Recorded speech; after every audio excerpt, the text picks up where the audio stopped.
Hey, it's me, Mental Health Mother, and you're in the Safe Studio, kung saan all your questions about mental health and psychology are heard, and your stories are safe.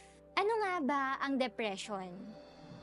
Kung nararamdaman mo na ang lungkot mo ay hindi na nawawala for like almost 2 weeks or more, at naapektuhan na yung mga daily life mo or yung mga daily routines na ginagawa mo tulad ng pagkain, pagtulog, yung trabaho mo, probably yung schooling mo, or even yung pakikipagkapwa mo sa ibang tao, panahon na para humingi ng tulong.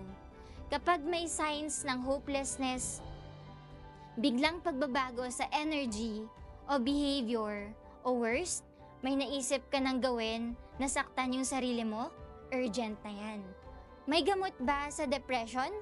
To answer you straight, meron. Kaso, hindi ang mga taong nakakaranas nito ang magde-decide to take the medication. That's why, as a psychologist, we always say na hindi pwedeng mag-self-diagnose. Kasi may risk na involve kapag tayo-tayo lang ang nagde-decide para sa sarili natin. Bukod dyan, hindi lang gamot ang nakakapag-treat nito. Mas mabuting magpakonsulta para malaman kung ano nga ba ang proper na intervention para sa ating sarili. Kailan nga ba dapat lumapit sa psychologist o psychiatrist kapag may depression? Unang-una, tandaan natin na hindi lang naman talk therapy ang trabaho ng isang psychologist at hindi lang naman pagbibigay ng gamot ang trabaho ng psychiatrist. Personally, I'd say, kahit na may hierarchy of help seeking, ang psychologist at psychiatrist ay hindi dapat pinagko-compare. Dahil sa totoong lente, dapat sila ay magkasama.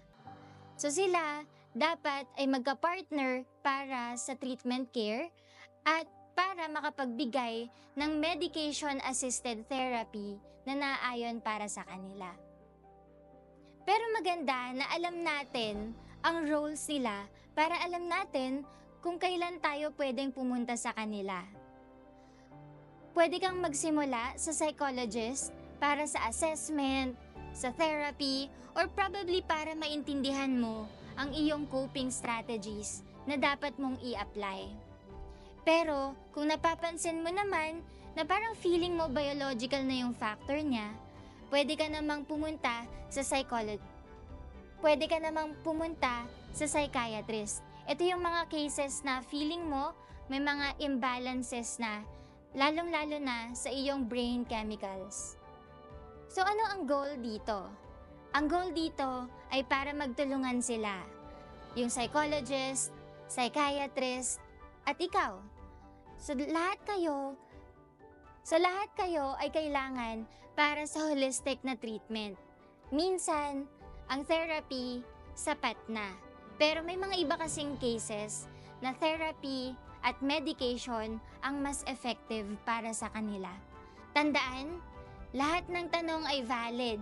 Whether gusto mong matuto o kaya may gusto kang ikwento, isend mo yan sa amin at sasagutin natin yan dito sa Safe Studio.